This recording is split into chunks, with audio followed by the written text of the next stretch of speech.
Hello, I'm Professor Matthew Rotella, and today what I'm going to go over is shader building within Maya using texture maps. So, uh, basically, I got a mouth, I got gums, and I got teeth, and I got the rest of it there too, but I'm not going to worry about that for the purposes of this demonstration. I'm just going to focus on the upper part of the jaw here. And now, when you are working in a rendering engine and with a shader that you may not necessarily be familiar with, I want to point out that you're definitely going to want to look at your documentation for said shader. So I'm going to be working in Arnold, and in Arnold, for their standard surface shader, they have documentation for all the various parts of the shader and what I'm going to be plugging things into as well. Let's see, I'm not going to be able to, when I'm going to be doing my live rendering here, it's not exactly going to be ideal for concise tutorial making. So I'll bring up this page for now, but anyway, I'm going to start jumping into it. So basically, alright, so I got my gums, got my teeth, and I want to start making shaders for them. I already have, let's see, I suppose I'll point out that my UVs look like so for the gums. They're like fanned out, going across, and then mapped to that fan of the gums are textures that look like this. So like this would be the diffuse map that would then be mapped across that fan, and it would ultimately end up giving us our look. Alright, now different attributes of images affect different parts of how our shader will look. Now, I'm going to bring up my Hypershade, which is this little blue ball right here is a shortcut to it, or you can also go to Windows, Rendering Editors, and Hypershade, and you can see that blue ball symbol is there again. Okay, now, like I said, I'm working in Arnold, so I'm going to make an AI standard surface. So, got an AI standard surface, so I can tell it apart from my other shaders. I'm going to rename it right up here. I'll name it like AI Gums Demo, because it's for the demonstration. Alright, now, a lot of times you're going to want to start at the top, work your way down. So, got color, gonna click the little checkerboard box here, select file from the list, and the file I'm going to be looking for, which all of this is, these folders are organized in the source images folder of my Maya project, which this is my mouth. So it's all in folders in there, gum, teeth, tongues, what have you. Anyway,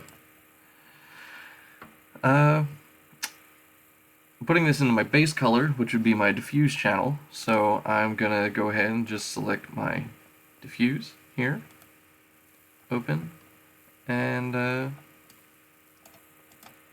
just already apply assign material to selection, and after I just have my diffuse color on there, I'll just take a quick peek. You can see my gums are bright and shiny. They've got this even specular value all over them. So to start breaking that up, I'm going to just basically move on down the list and keep plugging in maps.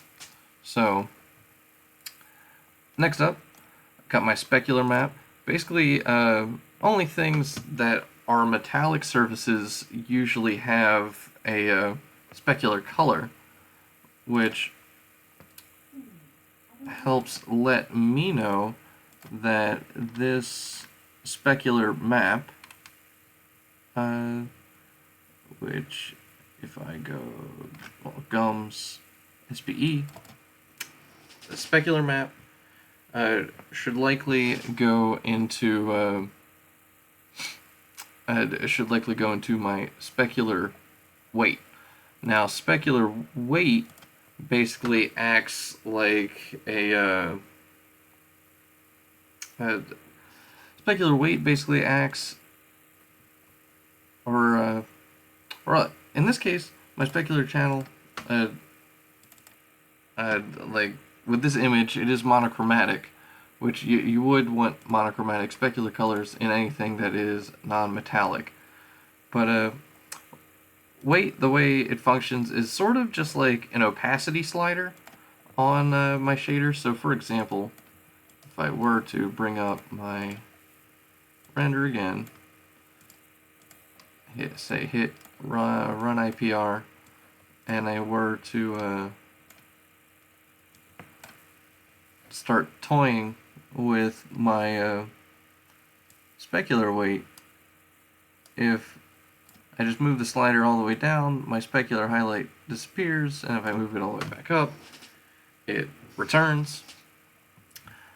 Now, what I'm going to do, which you'll see the network building out as I plug in more maps. I'll do specular weight, file, and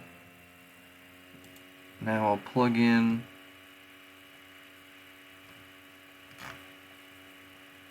that specular right there.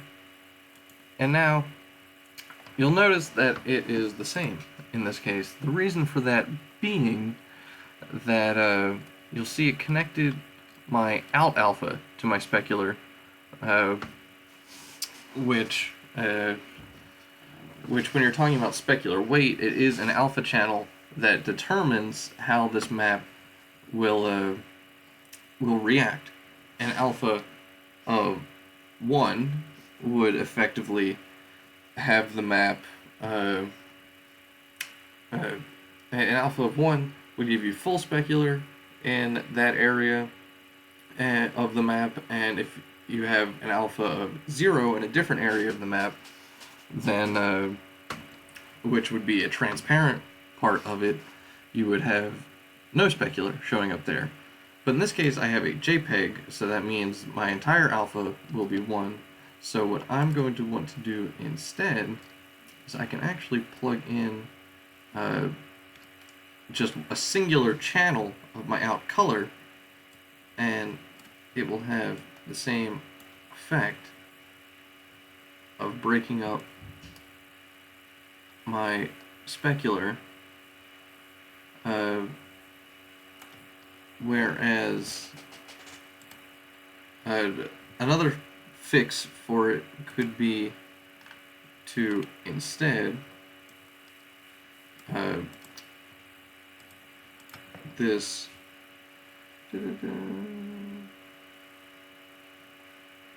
something like this, where in this PNG, which you can no longer quite see it, but I got what was this map and remapped a color channel into its alpha channel. Now I did that in Nuke, but you can do that in any number of programs. But in any case, I'm going to just move along. Moving along, I'm going to move down to my subsurface. Now, which this is the page that I brought up here, because subsurface scattering and transmission and will add a decent amount to your render times, and therefore I'm not going to have a whole lot of time to make a lot of re-renders, tweaking my subsurface scattering within the context of this tutorial. So like I can look at my documentation and basically figure out just how uh, my subsurface scattering should work. Weight basically works like sort of like an opacity slider on your subsurface scattering, and then your color is going to be a big determiner. Will largely determine how your subsurface scattering ends up looking, whether it be something like that of a potato or that of skin, will have very different colors. Which you've likely noticed anytime you've shown like a bright light through your fingers or like your fingertip, you could see the light shine through your finger and it scatters throughout it, sort of allowing you to see like a red color shine through your skin. And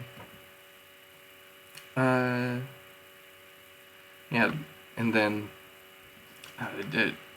your radius will sort of determine like how deep the light scatters through the object, and you can see different values really drastically affect how your subsurface scattering will look. And diffusion types, I don't need to get into all that right now. The main things that you really want to address right off the bat are just going to be your color and your radius, which things like plastics, waxes, skins, all sorts of fleshes have subsurface scattering, which turn my weight to 0, and I'll plug in a color. Hit my little checkerboard box, and then I have my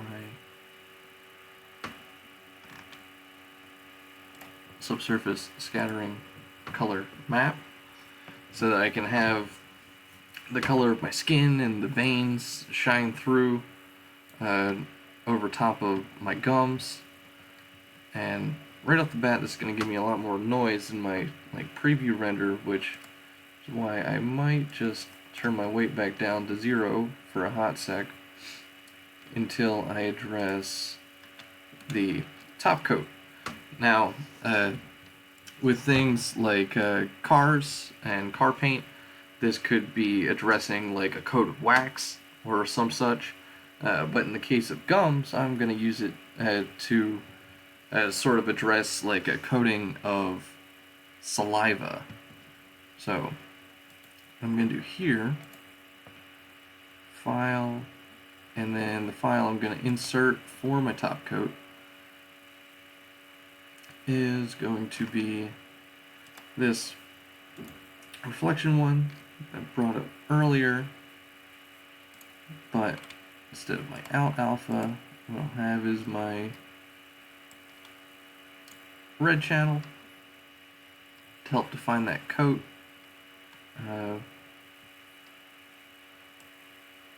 And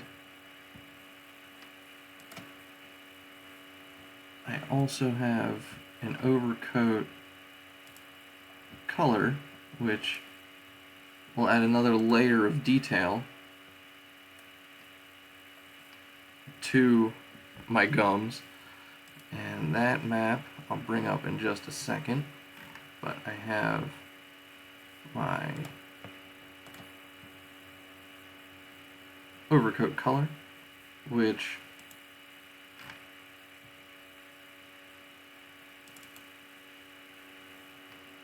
looks like this, and adds so this is just like a whole nother layer of detail that I'm adding to my gums, like building up that layer. And lastly, what I'm going to want is my bump map, which will help break up my specular further. And Give me other various attributes.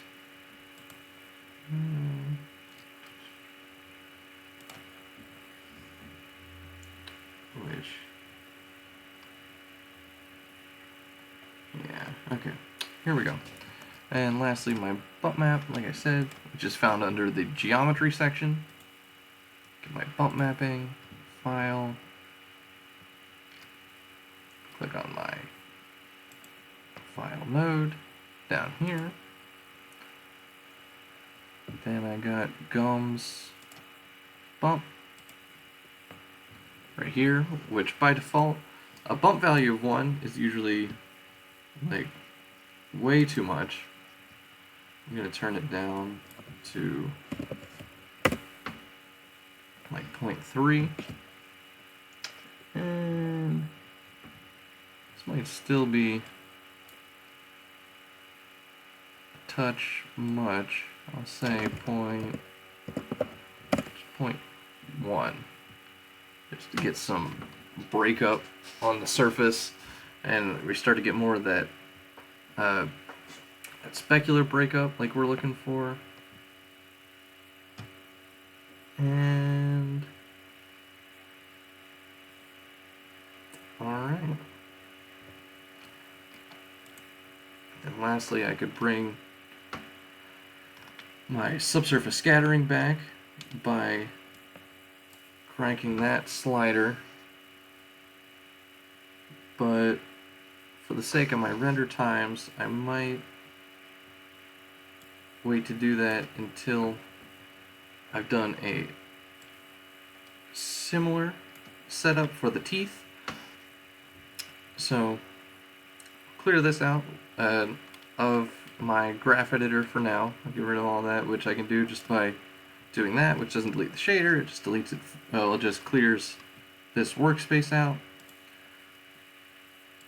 And call it AI teeth demo.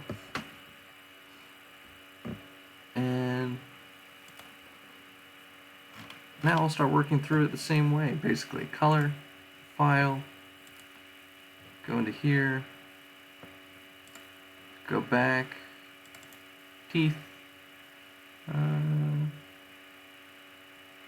got my teeth diffuse, which accounts for both the white parts and the yellowing that teeth can have.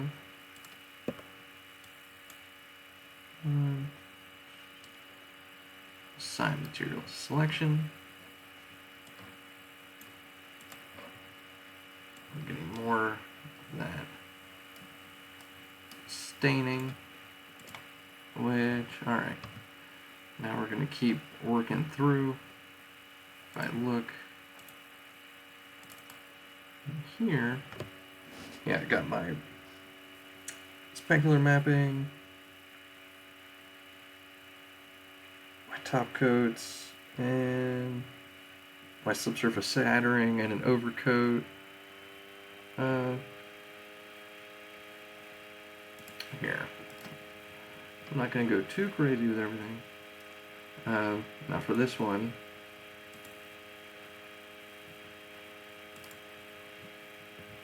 to handle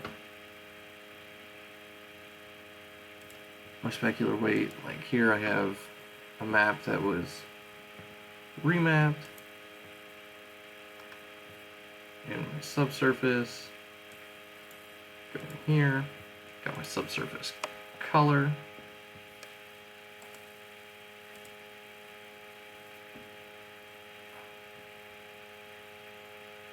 Teeth, subsurface.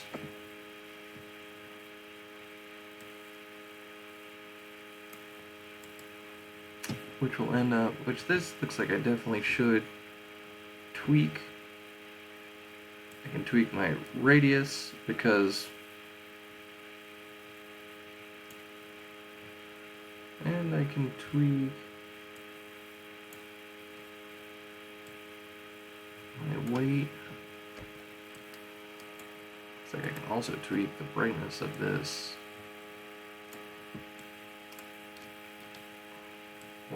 that I'm working with over here, which is blowing my image out a good bit.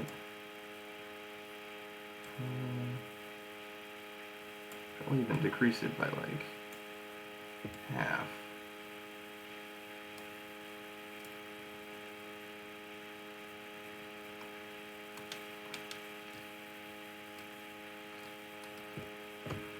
Now we're not looking too shabby, but it looks like my subsurface is yellowing my teeth a good bit more than I'd like it to, so I can tweak the weight on that, tweak the radius further even, and now we just get that sort of yellowing beneath the surface just in certain key areas. And there are other things to go about, but I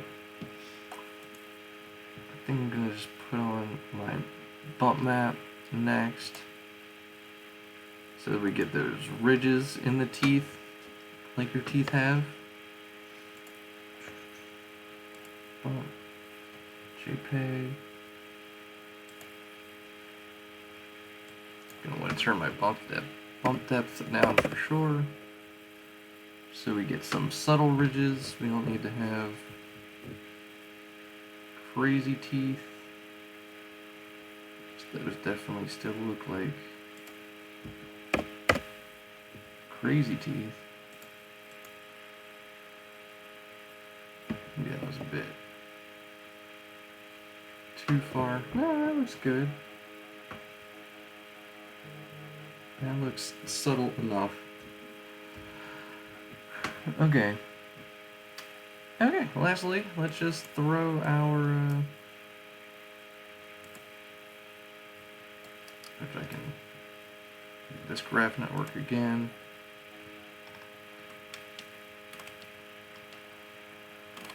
And... throw my subsurface scattering on for my gums and see generally what we're working with.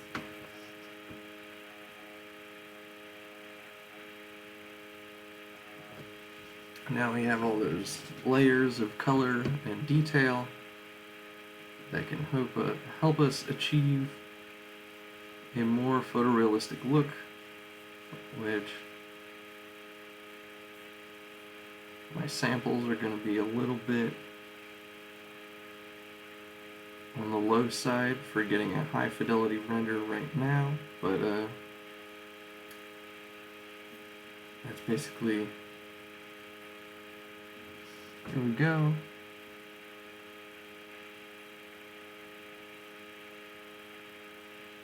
Alright. Yeah. Looks like things are coming in pretty good. You're getting a relatively realistic result.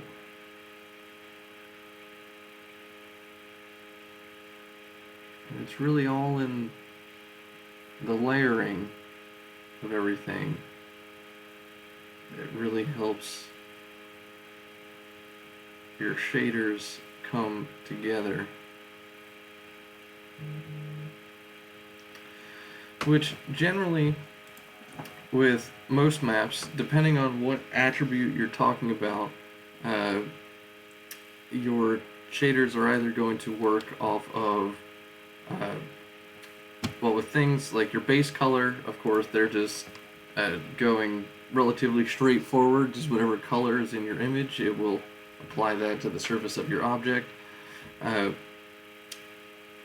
then, with other attributes, yeah, like your specular, with Arnold shaders, generally, if you're affecting the weight of something, it's going to be using the alpha of your image, as opposed to something else. But well, as opposed to the out color of your image, and therefore you either need to make sure you have an image that has an alpha that uh, gives you the result you want. Again, with something like your specular, for example, an alpha of 1 would give you full specular in that region, where an alpha of 0 would give you none. But you can also use individual color channels to achieve a similar effect within the shader setup. And regardless, I don't think I necessarily need to let this finish. I think you're able to generally get the idea of what's going on there. I hopefully just like seeing a shader setup happen will help you construct shader setups yourself. And well, hope you learned, and thanks for watching.